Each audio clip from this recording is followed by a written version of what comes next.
Alright, hello everyone. This is Orion's Brightest Star, and today we are going to be going over two different theorems today, the four-vertex theorem and Fenchel's theorem. So to begin, let's define a vertex. So if we have a plane curve that is regular, some gamma t is called a vertex if the sine curvature function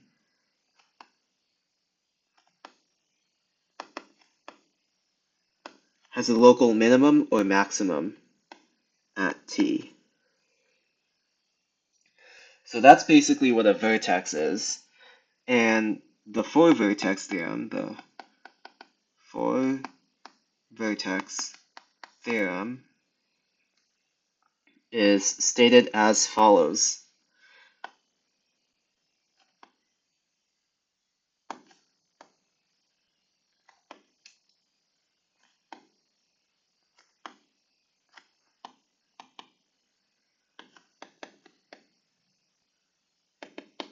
Every simple closed plane curve has at least four vertices. And the proof of this is a little bit long, but we're going to go through it step by step. So before we begin, we need to look at another definition. So a simple closed plane curve is convex if its trace is on one side of each of its tangent lines. So an example of a convex curve, as you can see, every tangent line, the curve remains on one side strictly. So this is convex. Let's take a look at this one. This one, when we draw the tangent line, the curve appears to be on two sides of both sides split by the tangent. So that is not convex. And one last thing before we begin the proof of the four-vertex theorem is a lemma.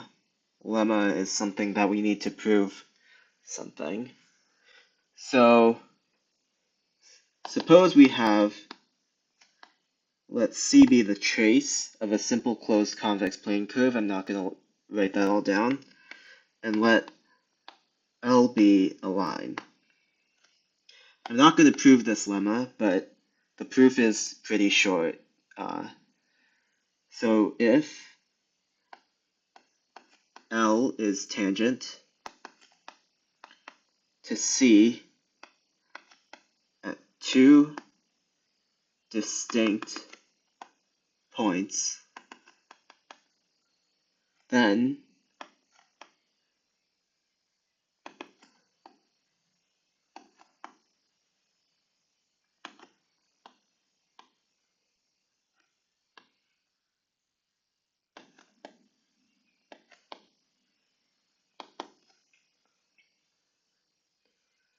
and the important part is that the curve is convex. So convex. So if we have a convex curve and L intersects the curve, the trace of the curve at 2 points, you can see how the curve must contain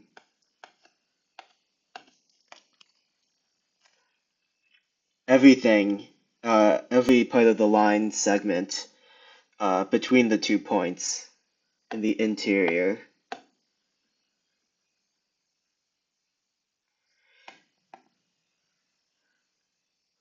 Furthermore,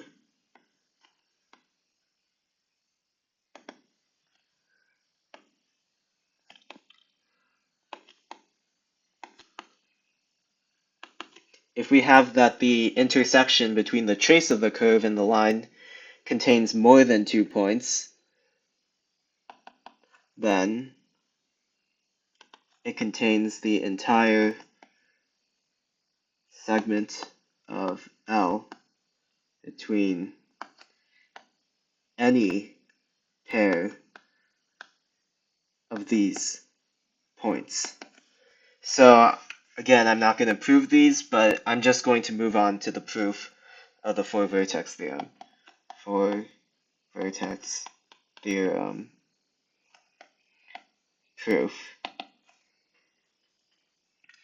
So we begin as follows. Gamma is a simple, closed, convex plane curve. Sorry about that. And C is its trace. So assume, without loss of generality, that gamma is positively oriented. So that basically means that we could consider the case where gamma is negatively oriented, but it's very similar, and it would be tedious to go through both cases. So without loss of generality, we're going to assume gamma is positively oriented. Plus, if gamma is negatively oriented, we can always reparametrize it in such a way that it's positively oriented. So assume that the sign curvature is not constant on any interval. Because if it were constant, then every point in that interval would correspond to a vertex, because it would be a local minimum and a local maximum. So in that way, the curve would have infinitely many vertices, which is more than 4, and that would complete the proof in that case, but we're going to assume it's not constant. So, case 1.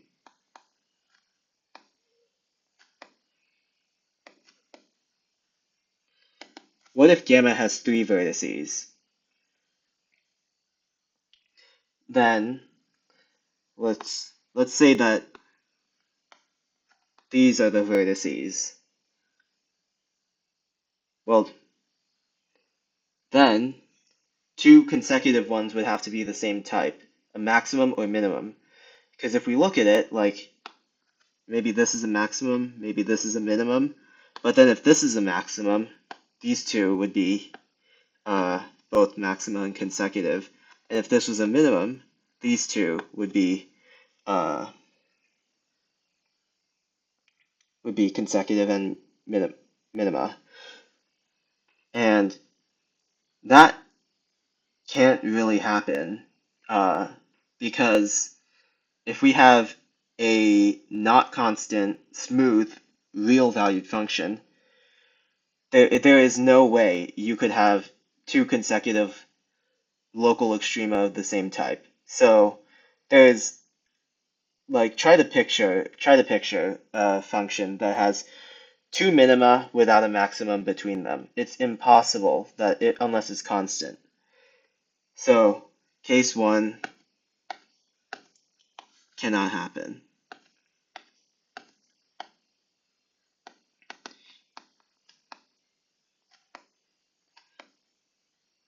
Case 2, gamma has 1 vertex.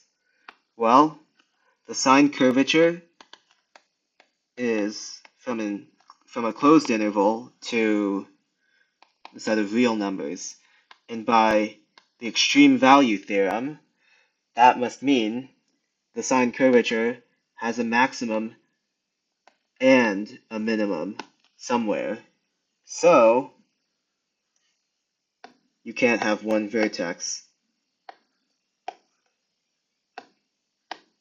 because if it were a maximum and a minimum, it would have to be constant on that. Alright, case 3, gamma has 2 vertices. So let's say that the point P is where the sine curvature has its maximum, and Q is where the sine curvature has its minimum. Recall that P cannot equal Q, otherwise the sine curvature would be constant, which we assumed is not constant. And let L be the line through P and Q. So that implies, our lemma implies here that L intersects C only at P and Q. So we know that for certain. Or I guess it would be this one.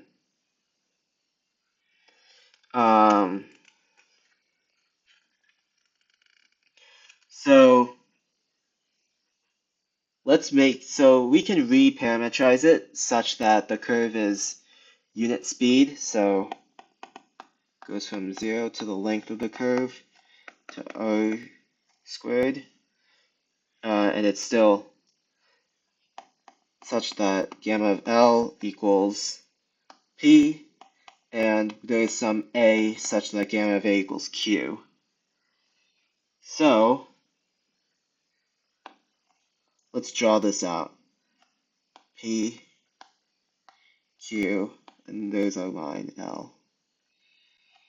P is the maximum sine curvature and Q is the minimum sine curvature.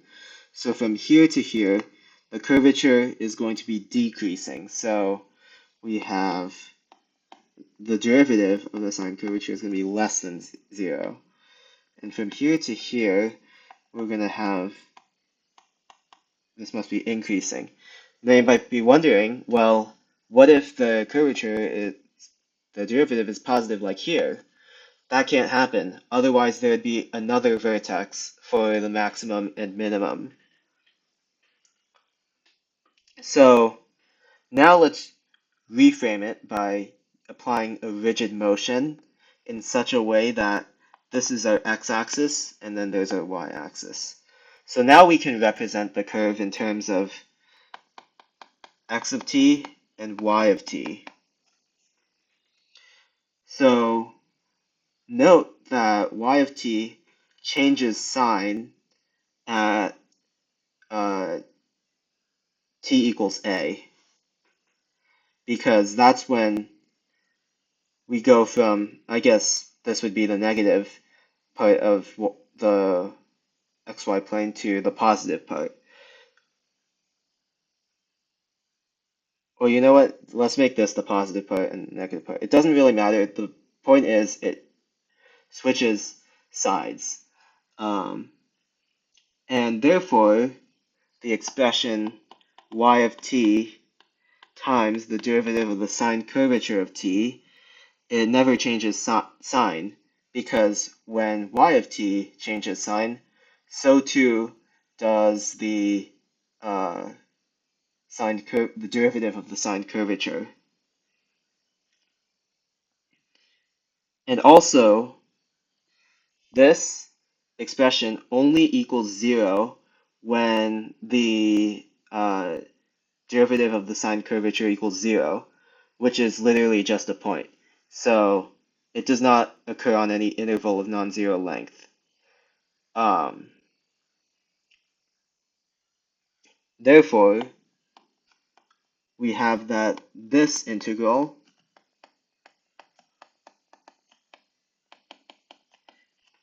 cannot equal 0. But if we use integration by parts,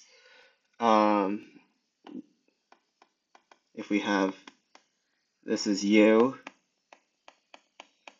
and this is dv, this is du, and this is v, we get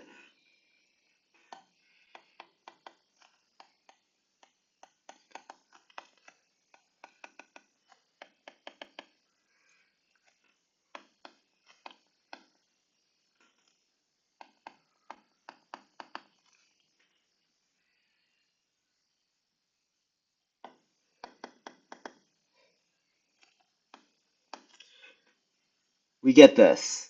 And since this is the same at t equals L and t equals 0, this is going to be 0. And I'm going to just pull out a random formula.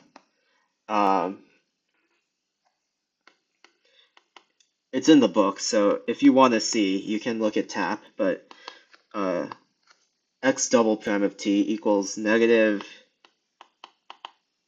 sine curvature y prime.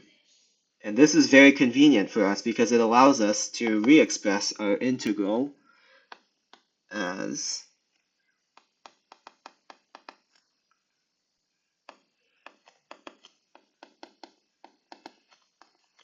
the following. But x prime of t is the same at t equals L and t equals 0 because, I mean, the vectors are the same. So the integral is apparently 0, and it's apparently not 0 at the same time, which means that this case cannot hold.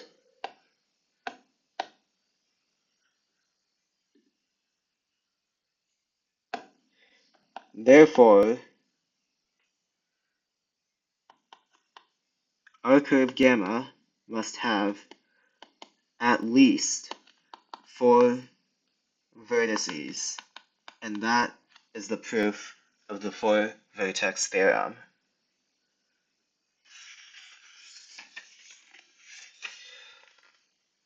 Now let's shift our attention to Fenchel's theorem. So we define total curvature of a regular curve gamma from AB to Rn as the integral from A to B of the curvature times the norm of the velocity with respect to t. So before we get into Fenchel's theorem, there are a couple of lemmas that we need to go over. So, lemma.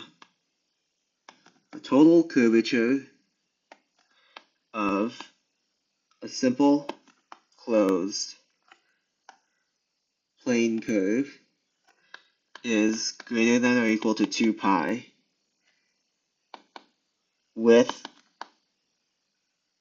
equality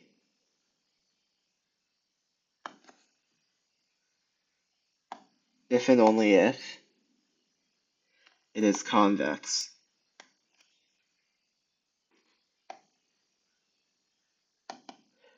Another lemma,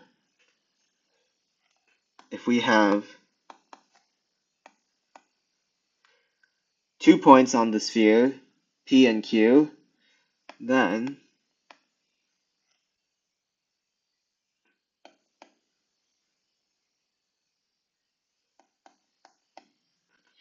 the distance on the sphere between P and Q is less than or equal to pi, and it equals pi if and only if P equals negative Q.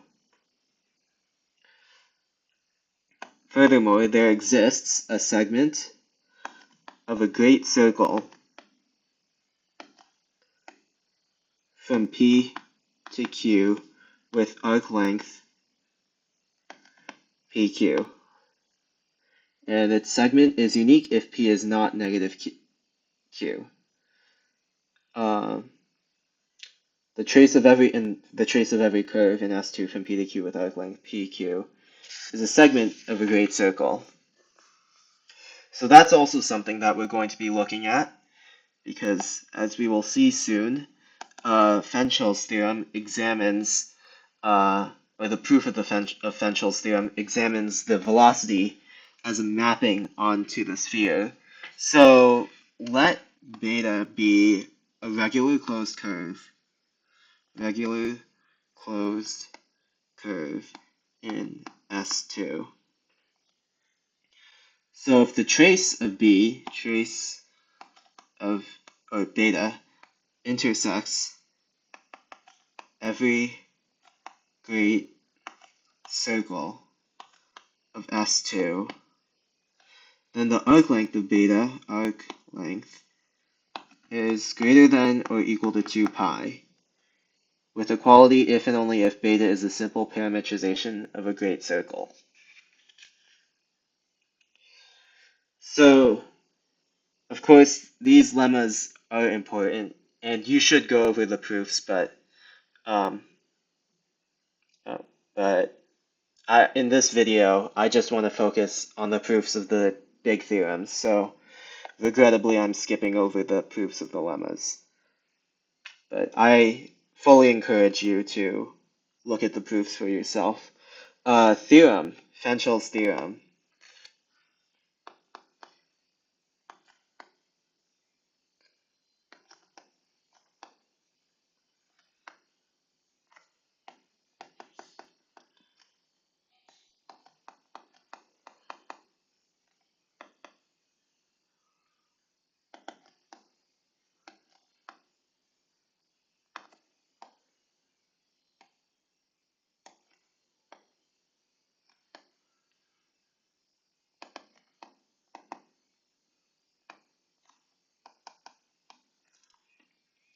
So the total curvature of a closed curve in Rn is greater than or equal to 2 pi, with equality holding if and only if it is a simple closed convex curve contained in the plane on Rn. So let's prove this. Suppose we have gamma from 0L to R3, and that is a unit speed, and closed curve. Therefore, its velocity function takes us to S2, as I mentioned before.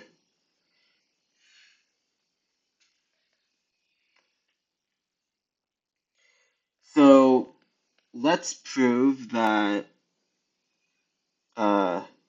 the trace of V intersects every great circle.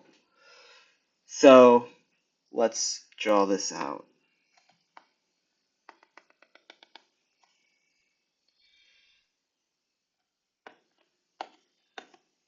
Suppose we have maybe a curve like that, and if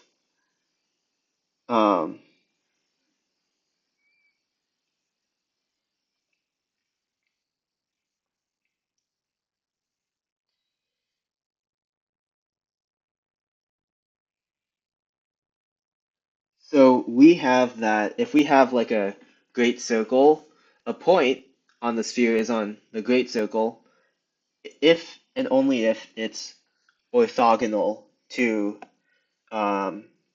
its normal vector. For example, you know what, let me give it a different color. If this is its normal vector and the plane is like something like that, you can see how over here the velocity vector is orthogonal to the normal vector. So that's what we want to show. Now, what happens if we take the derivative of gamma t and n?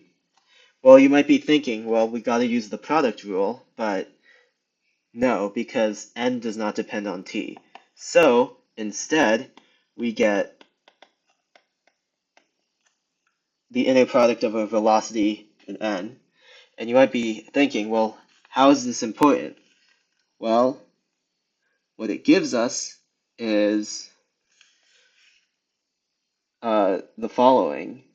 So we have that the integral from 0 to L of v of t n is equal to gamma of L n minus gamma of 0, n, which is equal to 0 because gamma of L and gamma of 0 are the same. Of course, the normal vector is the same. So, the average value of v of t n equals 0. So, I believe by the mean value theorem, there exists some t naught somewhere in between 0 and L such that v t naught n equals 0. And because the normal vector is arbitrary, this applies to any great circle on the sphere, and therefore the trace of v intersects every great circle. And furthermore, its arc length of v is going to be greater than or equal to 2 pi. And since we have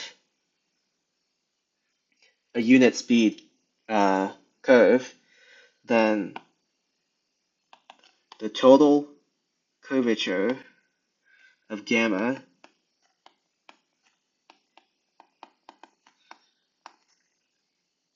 and remember, curvature in this case is equal to acceleration because it's unit speed. Or I guess the norm of the acceleration because it's unit speed. Which is the arc length of v, which is greater than or equal to 2 pi. So I guess we're basically coming home with this proof. We've proven the first claim, so let's get to proving the second claim. Let's say equality holds, then we learned from the above lemmas that v must be, so if equality holds, then v must be a simple parametrization of a great circle. So the trace of gamma must lie in a plane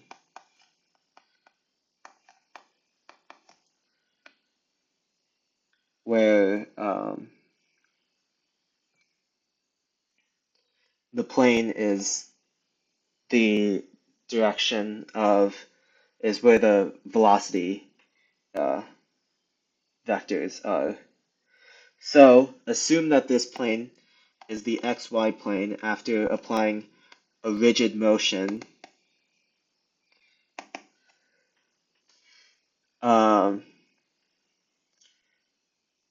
Then that implies gamma has rotation index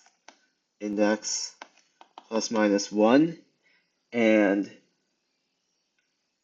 a monotonic global angle function, monotonic. So a function that is monotonic is essentially, it basically means non-decreasing or non-increasing. And that implies that gamma is simple, and then that also further implies that gamma is convex, given everything we have stated here. And therefore, we have proved Fenchel's theorem, or more like giving an outline of a proof, to be honest.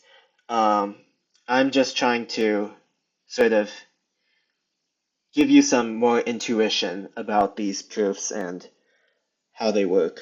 So that's it for today. Thank you for listening, and I'll see you next time.